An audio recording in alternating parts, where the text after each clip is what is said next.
뒤에.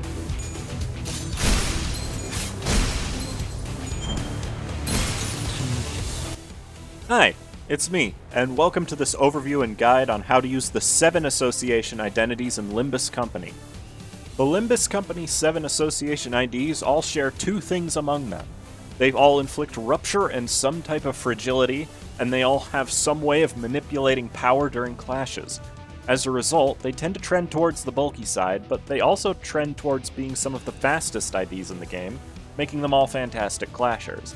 Rupture is a rather strong status effect that doesn't have too much support right now, but it increases the damage dealt by hits by its potency and then decreases the count by 1 on landing a hit. Fragility increases the damage taken by the specified attack type by 10% per stack up to 100%. As of the recording of this guide, we have 3 IDs that fit into this category.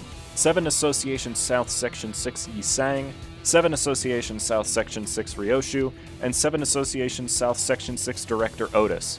All 3 of these identities are incredibly strong and offer good support thanks to their damage increasing effects, though Ryoshu is slightly worse than the other 2 in my opinion. Now that we have the basics out of the way, let's talk about each of their individual strengths. Ryoshu's 7 Association ID is the only one that doesn't trend towards being bulky, and for once, that isn't a good thing. Instead, she has a very high offense level to make up for it.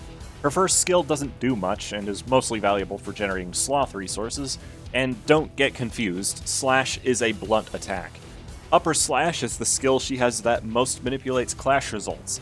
It gains +2 power if the target has Slash fragility, and gives 1 attack power up next turn on winning a clash.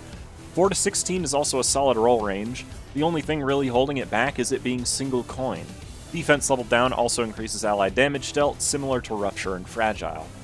The big skill for Ryoshu is Swash, which not only rolls 4 to 19 without boosts, but has the potential to inflict up to 5 Slash fragility if you win your clash. This skill does insane amounts of damage, and 50% increased Slash damage is enough to turn IDs like Kurikumo Honglu and any other notable Slash identity into massive damage dealers. In terms of her passives, they aren't super impressive. For 5 Gluttony resources owned, Ryoshu herself can deal plus 10% Slash damage, which really does not matter that much, though it does further increase the damage dealt using Swash.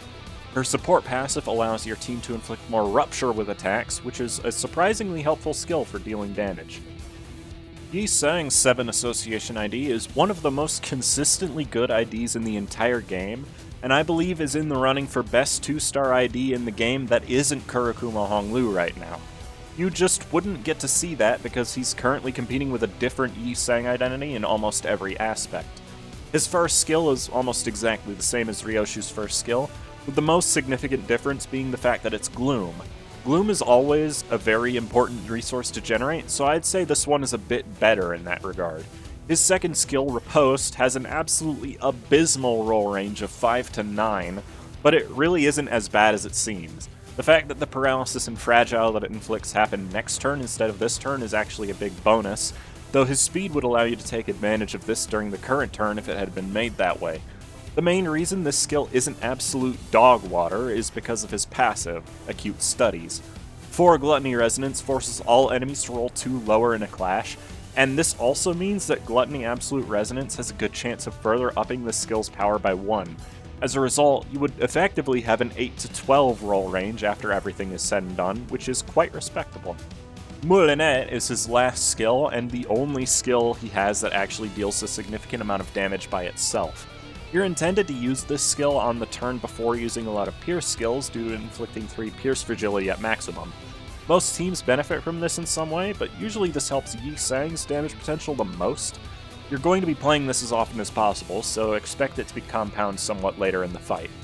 You know how his passive is really helpful? I can't say the same for his support passive. +1 power in a clash is definitely a useful effect, but usually Gluttony teams will have Yi Sang in them to begin with, so this effect isn't likely to be of much use. We're not done with Yi Sang yet though. There are 2 ego that this ID is able to fuel perfectly. The first is also the far less useful one, that being Wishing Cairn. Yi Sang is actually fast enough to make use of the same term debuffs that this ego inflicts. The corrosion becomes an AoE, but I'd actually not recommend using it that way for reasons I'll go over later.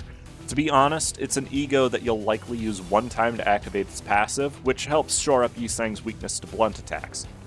The more important of the two ego is Dimension Shredder, which has one of the highest single target damages of any attack in the game, and that's really all you would use it for.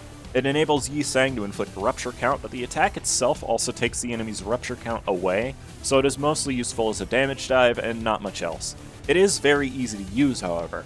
Gluttony and Sloth are your only requirements, and there are a lot of easy ways to earn those resources. 7 Director Otis is one of the most powerful defensive IDs in the entire game, and that is not even close to an exaggeration. She's incredibly fast, which helps tanking hits if you lose clashes, and even though you likely aren't going to use it, she has the most powerful guard skill in the entire game, boosting her speed even more. Starting with her first skill, we all know that next turn paralysis is incredibly good. The real thing that makes 7 Otis stand out is the other effect. It forces the enemy to lose 2 power in a clash against this skill. This is the same effect as Yisang's passive without requiring resonance.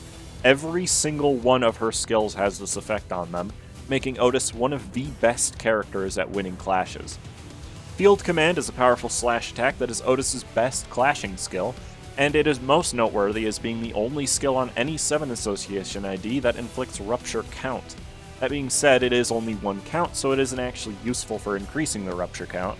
The defense level down that it inflicts also helps with dealing more damage. Her final skill has the unique ability to inflict offense level down, but it actually is a unique status effect that it inflicts. Weakness Analyzed will decrease the enemy resistance to one damage type that they are normally endured or normal to by 0.2x, helping specifically to break through bulky enemies. On top of that, it is effectively an 8 to 14 roll range, which is very consistent, even for a third skill. The fact that it's Lust is also very important, as it enables a lot of good support passives. Her passive and support passive both do effectively the same thing. They increase the damage dealt if the enemy is weak to your attack by 10%. The activation method is different depending on which one is being used, but this is pretty easy to activate and isn't a bad effect. Any amount of damage is good after all. All of the 7 Association IDs generate Gluttony and Sloth resources, which is one of the most powerful sin combinations in the entire game due to their commonality. Here are all of the ego that require both Sloth and Gluttony in order to be used. 4 out of these 6 ego are incredibly valuable in combat, being both Sun Showers, Dimension Shredder, and Ledger Domain, as they all fill a role for each character that helps them by a great deal. And oh boy, let me introduce you all to Ledger Domain, arguably the best ego in the entire game. The fact that this ego is Zayn class is honestly good enough, but Ledger Domain does so many things that are unimaginably useful. Not only is it AoE, but it also bursts Tremor and has a passive that inflicts a status effect which ups damage by a lot and helps to maintain bleed count. All of this compounded by the fact that Gregor already has an ID which perfectly fuels it makes him basically an auto-include in Gluttony teams. And all of 7 Association also generates what he needs. With this in mind, I built my team around mass-generating Sloth and Gluttony resources to use Ledger Domain as much as possible. G-Corp Gregor is a very easy inclusion to this team due to his ability to inflict Rupture and deal heavy damage simultaneously. But to be honest, you can easily slot him into any team, so that isn't saying too much. The other powerful ego that this team fuels surprisingly well is Yisang's Sun Shower, which might just be the strongest AoE ego in the game after taking Ledger Domain into account. The sanity cost is huge, but it also provides so many good effects for your team that not using it is actually detrimental. Plus, Moulinette actually helps to amplify its damage. There is no situation where not using this ego is better than using it if you can. Speaking of Sun Shower, Otis's Sun Shower is not only one of the best Teth ego in the game, but it also does a fantastic job at increasing 7 Otis's damage potential. Combine that with the fact that it's possible to use on turn 2, and you have a recipe for a very strong damage-dealing attack. This team is also capable of using Ebony Stem, which is a very high damage ego similar to Sun Shower. It's a little bit harder to activate than the other power ego in this party, but using it will increase Otis's support potential even more and do quite a lot of pierce damage in the process. It's also very easy to use 2 Pathos Mathos in order to give Otis just a little bit more damage and provide an easy powerful attack for when Field Command might just barely lose a clash. Next, I added LCCB Ishmael due to her high damage potential and ability to inflict rupture count. Really, I just needed another ID that built Gluttony and Gloom resources, but this is the best Ishmael ID. This team doesn't actually allow you to use any Ego, however, but if you wanted to solve this, you can actually use Lobotomy Corporation Ego Sloshing Ishmael. The one Wrath skill she has doesn't interfere with your Sin generation and allows you to use Snag Harpoon, Capote, and even Yisang's Crow's Eye View if you wanted. I just didn't think losing out on the damage would be worth it. The last member of the team I used was K-Corp Excision Staff Honglu, though to be honest, you could just use 7 Ryoshu here. The main reason that I didn't was because Ryoshu also couldn't use any of her Ego without Wrath resources, and I didn't want to have 2 team members who couldn't use Ego. Honglu himself is basically immortal, and builds all of the resources you need, including Sloth and Gluttony, plus deals pretty decent damage and is good at winning clashes. His Ego, Land of Illusion, and Dimension Shredder are both also good options for support, with Dimension Shredder inflicting Fragile and Rupture for even more damage, and Land of Illusion being a pretty strong AoE Ego that also helps Honglu with his sanity. If there's one thing this team composition struggles with, it's having good support passives available. 7 Ryoshu's support passive is obviously useful, but I found that base Faust has a pretty good one. 3 Pride owned isn't a lot, and being able to inflict offense level down with this team is going to happen way more often than N-Corp Faust passive for once, so no whistling today. The other important one is Lobotomy Ego Red Sheet Sinclair, who gives members of your party a large amount of Talisman with Gluttony Resonance. Talisman is going to deal a small amount of damage to you, but the amount of rupture you'll inflict because of it is definitely worth it in this case. However, it is worth noting that at the time of this guy's release, being July 1st, 2023, Talisman is bugged and will only inflict 1 rupture at a time, so until it's fixed, stick with Mariachi Sinclair for your extra damage against low sanity enemies.